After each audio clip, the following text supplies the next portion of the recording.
Hey there, and welcome to Beyond the Edge, where we dig into the ins and outs of modern digital businesses. I'm Lauren Bradley, your co-pilot for this episode, and today we're going to be exploring the topic of shifting left. Specifically, how the culture and technology changes as web application and API protection becomes a native and inherent part of your DevOps lifecycle. Let's start off with a shocking statistic from Quantifying Institute. Today, it takes most companies more than 200 days to even detect a breach. And if you're not detecting a breach quick enough, it's going to cost you big. IBM found that the cost to fix bugs found during the testing stage can be 15 times more than those found during design. So to put it simply, the longer you wait to catch a problem, the more it's going to cost you. And we're not just talking about money. The rework, the time, the energy can ultimately shift back product roadmaps. So how can you effectively shift left and avoid wasting valuable resources and stalling your progress? Joining us today, we have Michael Grimshaw, Edgio's Director of Platform Engineering, and Richard Yew, Senior Director of Product Management for the Edgio Security Platform. Welcome, Michael and Richard. It's great to have you on. Thank you, Lauren. Great to be here. Thank you. Can you guys, and likewise, can you tell me a little bit about yourselves and your initial thoughts on this topic? Mike, we'll start with you. Absolutely. First of all, let me start off by just thanking you, Lauren, for having such an interest in this very important topic, and you're digging in and ramping up, and the conversations we have had and are having around this, including this one here, is just an invaluable and imperative to the work that we're doing in the industry. This understanding needs to be shared far and wide, and really appreciate the interest. My name is Michael Grimshaw. I'm the Director of Platform Engineering here at Edgio. For those of you who aren't super familiar with platform in industry terms, it is really thinking in terms of the unification of your applications and infrastructure into coherent units. And I have I come to platform with a heavy security background, and this is an area that I'm pretty passionate about because it moves the needle in such a big way, as far as security, as far as profitability, and so many of the areas that are so important to our industry. And I can go on around DevSecOps, but let me hand it over to Richard for his intro. Thank you very much, Michael. Yes, this is a very important topic. It's very near and dear in my heart because I personally have to live through the entire software development lifecycle process, and as well as like translating those to the business. Now, speaking of what I do, obviously, as Lauren mentioned, so I run our security product management organizations in Edgio. So my day-to-day life involves working with the R&D team, the engineering team, to actually ensure that we're delivering value to our customers.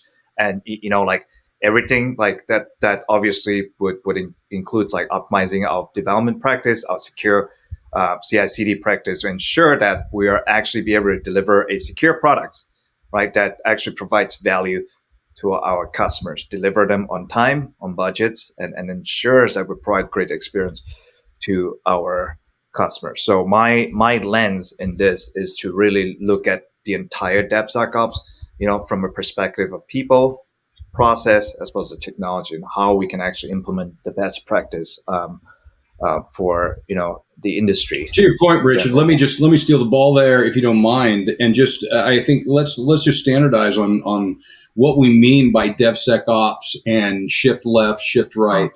Oh, yeah. There was Gartner. Here's the things. For some people listening in on this, DevSecOps and the term shift left, shift right, et cetera, might sound relatively new. This is not a new, it's not like, the newest, hottest thing that just hit a year ago. No, this has been baking in the industry for quite a while. And in fact, Gartner had a report from 2017. The DevSecOps lifecycle was just really an extension of the DevOps the DevOps trend in the industry, just extending to include security in the InfoSec into the feedback loop in your software development lifecycle.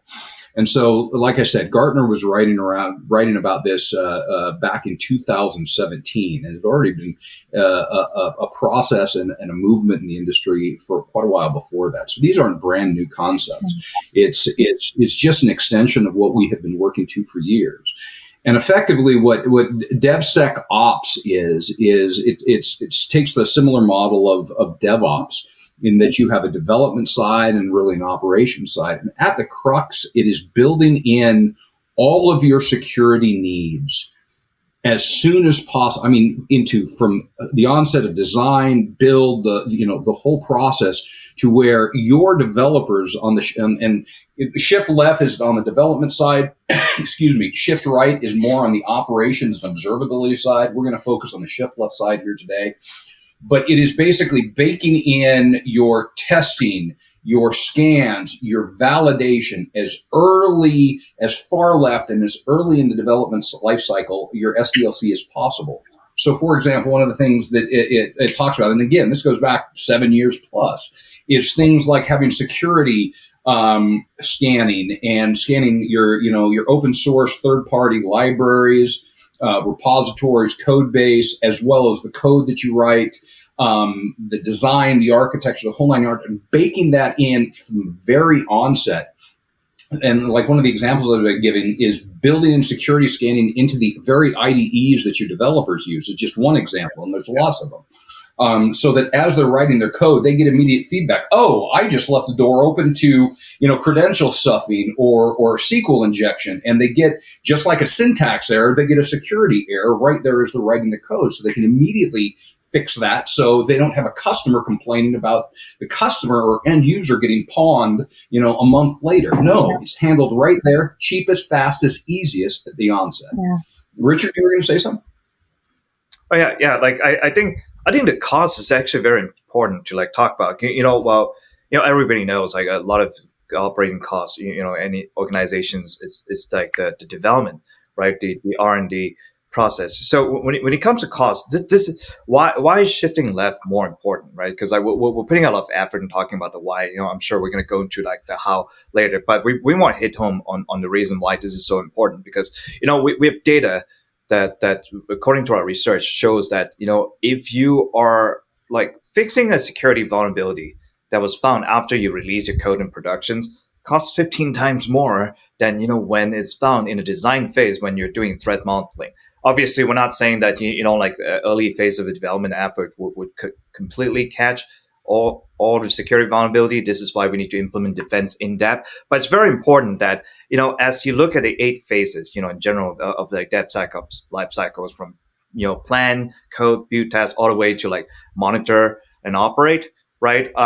You look at them, the further right you go, when you find a security vulnerability, the more costly it's going to take, for your organizations to actually fix the issue. So we're talking about the difference between, finding a vulnerability on a scan that happens after you already release a bunch of code to the productions, versus say, doing a dynamic application security task in a staging environment to actually detect it early before you ship that code to the productions, right? You might be able to you either remediate those issues, or you implement some sort of virtual patchings right ahead of time before you release the code to production to mitigate that. But again, it's very important to understand that security needs to be baked in from the first step of the process, even before you start writing the code, before you put anything down into your IDE. Start doing threat modeling. Ensure, hey, what part of the design could potentially be susceptible to exploit? Yeah, and those are really good points, you guys. I mean, from a user standpoint, I mean, what outside of costs monetarily, what can that mean for a DevOps or a security team to experience in their day-to-day if they aren't implementing this right from the get-go? And I also want to talk about how we effectively implement it into the DevOps lifecycle. Great question. Yeah, and let me just be really blunt in my initial response is everyone in the industry, every CEO, CTO, CFO, everyone in engineers, users, what we all want is just a magic bullet that we can do, what we do day to day, and then we have a magic security bullet that you just flip the switch and all of your work is suddenly made secure. That's what everyone wants, but that's not reality. That is, when people ask like that, I want to ask them, how's the weather in Fantasyland? I hear it's nice this time of year. And if you approach your security, your infosec, as well as your development, as this is just a bolt on, I'm going to buy some tools that I'm going to bolt on after we've got everything developed and built and deployed, and it's going to go on and make everything secure. You're buying a very expensive paperweight, to be honest with you. And this is why, it was mentioned, it's about people's processes and tooling. This is why the coherent totality of this approach is so important. We are far years, decades, if it ever was even possible, to be honest with you, we've learned a lot of lessons. That idea of you just design something and you put a security tool in and you're good to go, it impacts everything from your costs to your developer velocity and cost there, to your customers. And a great example of this is, my suspicion is, almost everyone who's listening to this podcast at some point in their career been in a situation where a new feature or a new service or something like that, or even just a patch and update was deployed. Everything seems good, everything's running good, and then suddenly you get a call from one of your customers, or InfoSec gets a call from one of the customers. We've just been pawned, or we've just had a security incident, or something like that. And the reason is because, okay, you deployed it, but maybe the scans hadn't finished running, or you didn't do scans, or you didn't have them properly tuned, and you have just introduced a massive security vulnerability. Maybe it affects you, but more importantly, it affects your customers. DevSecOps, about baking all of this together in a coherent process, is about avoiding that. It's about cost cutting, absolutely. Is it about improving margins? Oh, in a big way. But it's also about removing the liability for your company and that of your customers. Absolutely. Speaking about baking it, like Mike used such a term like coherent totality. Like this is so true. Like this is a very powerful word to show like why is this important to like have that baked in place. Like I'm known within Edgio to be the analogy guys. I like to throw a bunch of analogy around, and I heard this great analogies. I think would be serve as a strong foundation towards like pushing for the right cultures within any organization. As we all know, as security people, a big part of our job is evangelism. It's not just about implementing the right technologies and creating a process, but also really doing a lot of like internal marketing to tell people the importance of security to the business, right? Because it's as security leaders, it's not just like like people often think of security like adding additional layers of process into your workflow, but like the right way of thinking about this is that how can security accelerate the business? How can security actually bring in more like revenue? Because like this is a good way for justifying a lot of the security, additional security implementations that you have to do to ensure the organization is secure. So one of the analogy I heard that was great is that, security shouldn't be treated like an icing on the cake. You know how you bake out of the cake and you just put all the icings as the last step? That's usually what people do when they don't have a secure CI/CD workflow, and they just implement firewalls and, API protections, whatever, at the last phase, in the production phase. Well, like what it should be, the security, it's like flour. It should have been something from the beginning. Security is like a flowers for you to bake the cake. And then when security are done right, you can't see it. And the whole point of security is when it's done right, it should have been baked in and is not visible. It should not be something that creates challenge. It should not be something that slows the organization down. Like another analogy is that I use to help show the business why this is important is that having a strong security process, security technology, like cultures, it's kind of like having a strong brakes in a race car. Why every supercar out there has a big, really big fancy brakes? It allows them to corner faster. It allows them to brake hard. It allows them to go faster and turn harder, right? It allows them to win the race. So having a strong brake is as important as having a strong engines right? This is how we should be looking at security on a philosophical, way. Obviously, we talk a lot about high levels, right? So we obviously want to, kind of like go deeper into like the gist of like, okay, so all of this is fine, but how exactly are we gonna implement that, right? Yeah. I think that's a great call out. Is breaking the powerful braking gives you control because the road we have ahead is filled with curves, hairpin turns, and all of that. And there's straightaways where you floor it and you don't touch the brakes, but to navigate everything, that brake, I love both of those analogies, Richard, because that braking analogy, it gives you control. It gives you finer grained control when you're facing curves, challenges, and unexpected things. Yeah.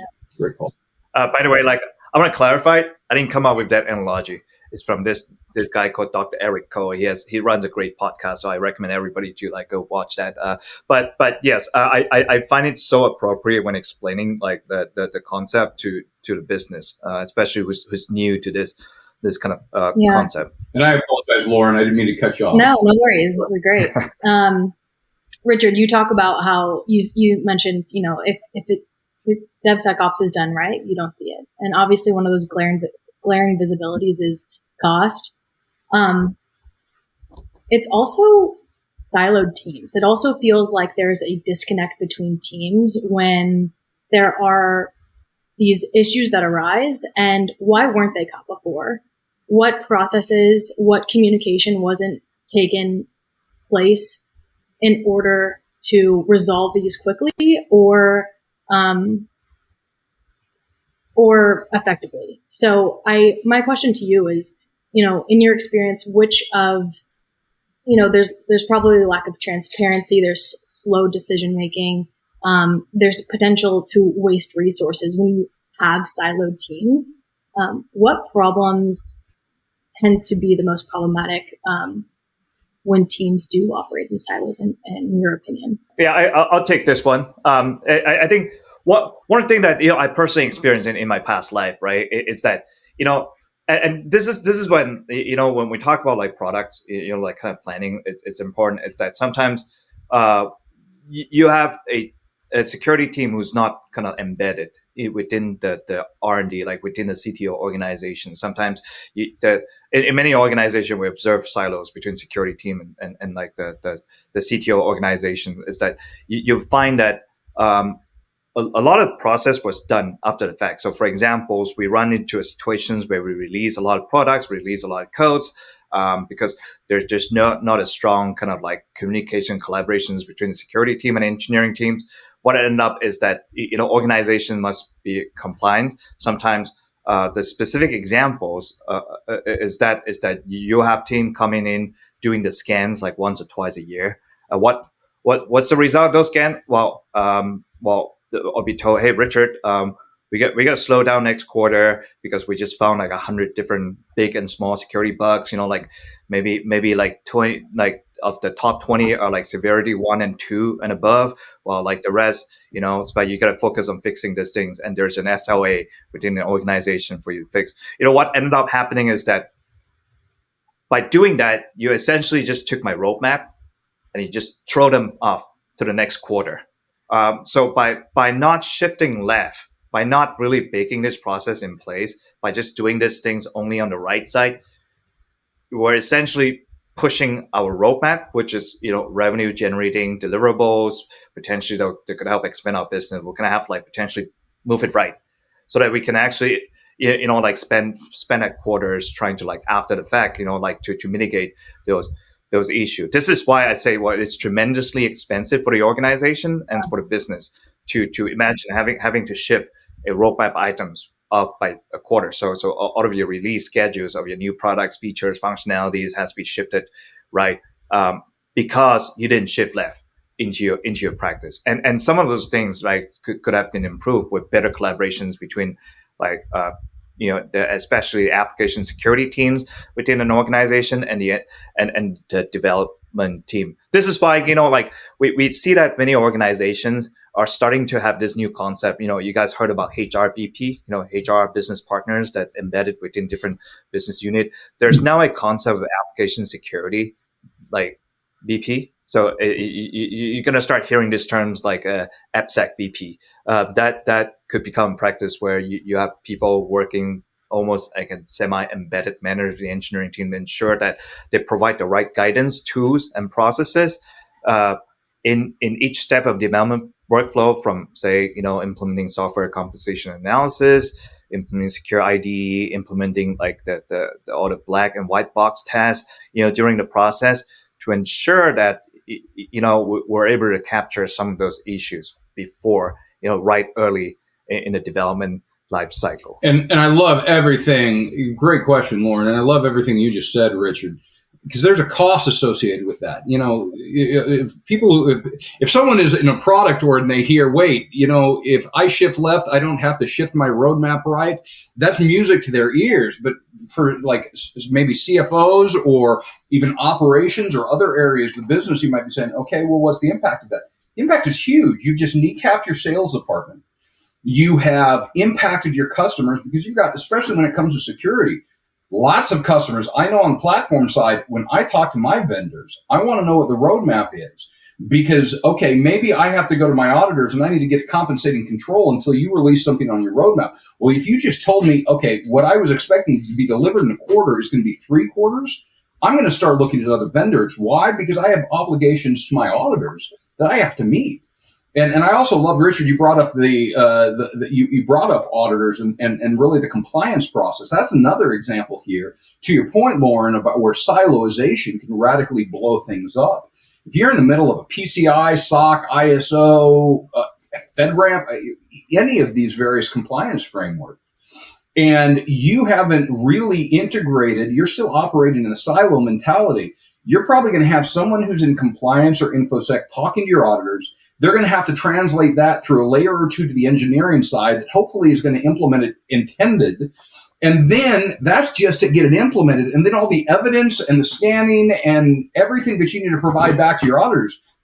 Good luck that actually translates through. We've all played, that old rumor game from elementary school. It's a similar type function where if you've got integrated teams that are working with the auditors, that are immediately know how to translate this into the specific technology, and you've got scanning, and you can turn that immediately around and put it in your rule set and scan and validate on that, both real time as well as when you're meeting with the auditors. You've got all your evidence all together right there. That is a radical game changer. It allows you to deliver things faster to your customers instead of, like Richard said, keep shifting your roadmap right.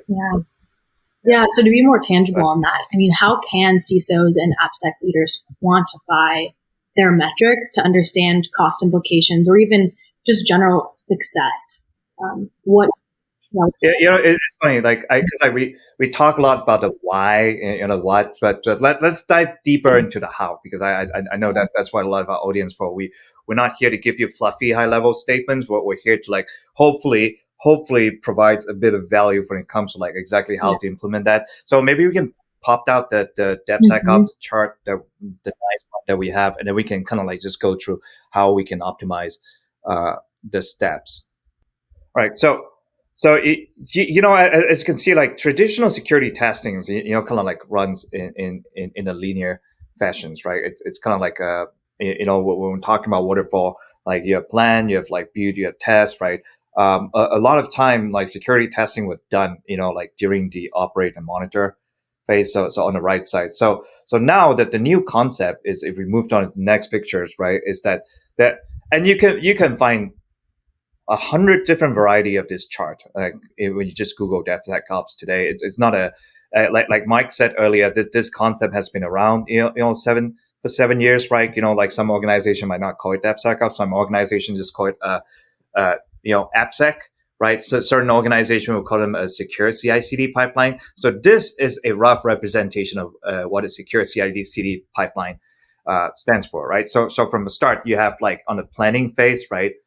You have the threat modeling, threat analysis. You try and ensure that you baked in all of this modeling while you're designing a solutions. So as you code, as you go into the second phase, your coding phase, right? You want to make sure you have the hook.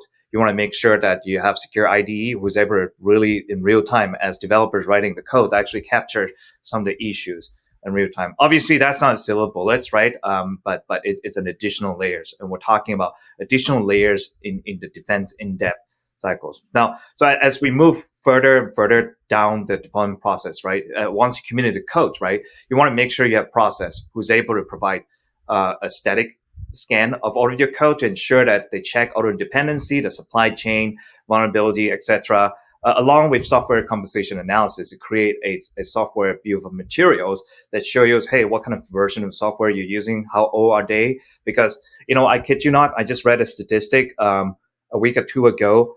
25% of the downloads of Apache Log4j is still off the older version that still contains a vulnerability. It baffles me that it's still a stats, now that we're almost 2 years.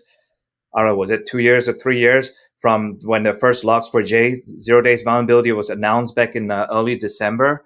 Was it 2021? So it's really something that we need to focus on, like doing better and having this kind of software composition analysis in place to ensure that you know exactly what version of software you're running is important.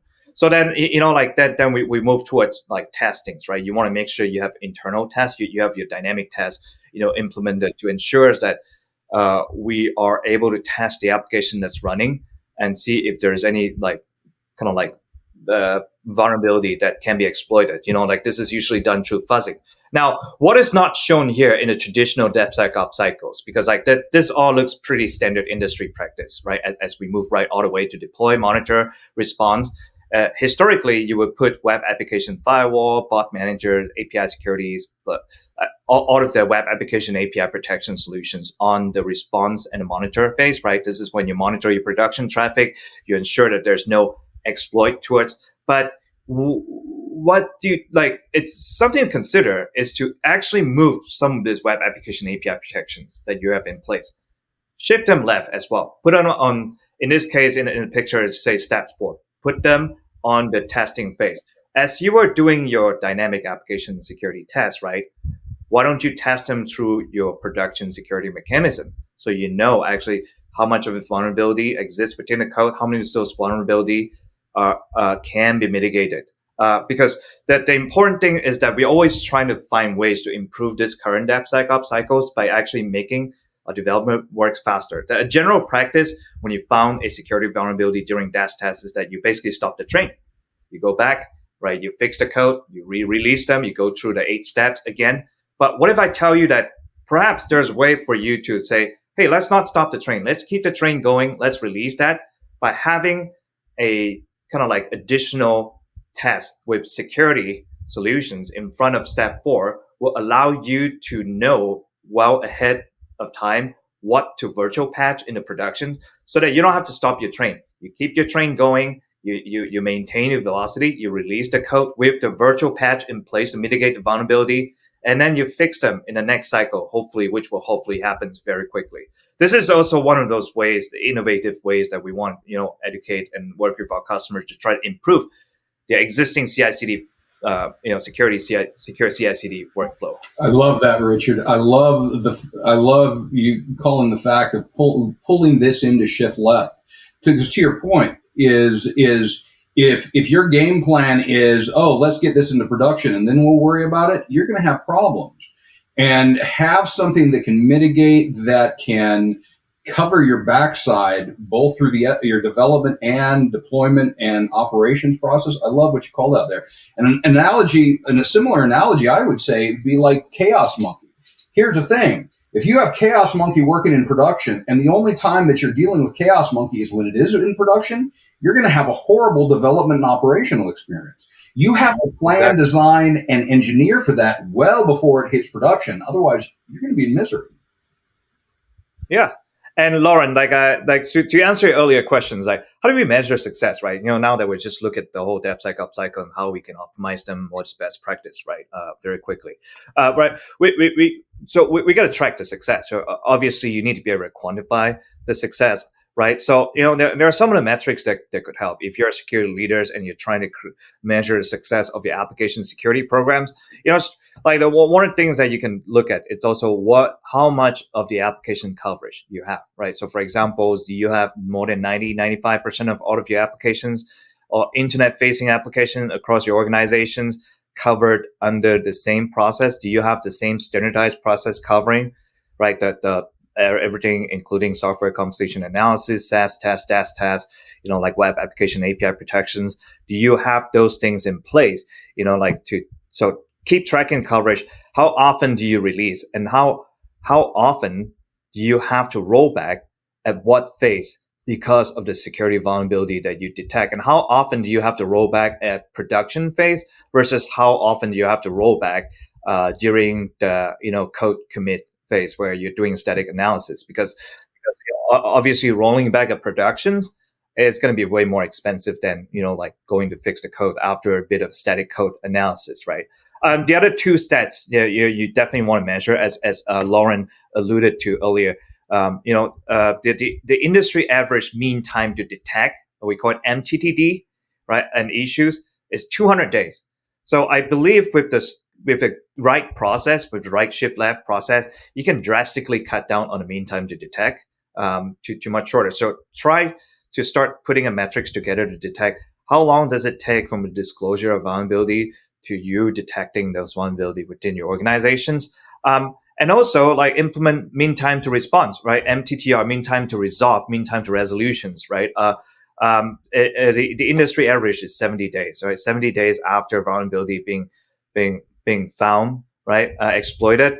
It still takes average organizations 70 days to resolve that. But with this, start tracking how quickly can you resolve, like as soon as you found a vulnerable version of Log4j using your code in your software composition analysis, how quickly can you virtual patch them with a firewall? Or how quickly can you go and update your libraries to use a different software, right? So measuring that at a very mature organization. I've spoken with some organization who actually we're talking about 4 hours of mean time to resolve time for Log4j event. That's extremely impressive, and that speaks to the maturity of their DevSecOps processes. So I've seen all kind. I've seen customers, organization who has like weeks of or even months of mean time to resolve on critical issues like Log4j.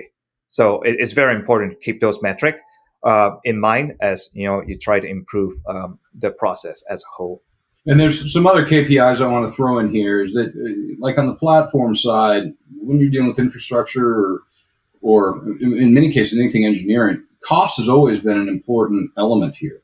But in the last few years with rising interest rates, the spigot is, as far as VC money and a lot of that really drying up, the name of the game in the rising interest rate environment is EBITDA. Are you profitable? And there's an aspect here. I love this technical.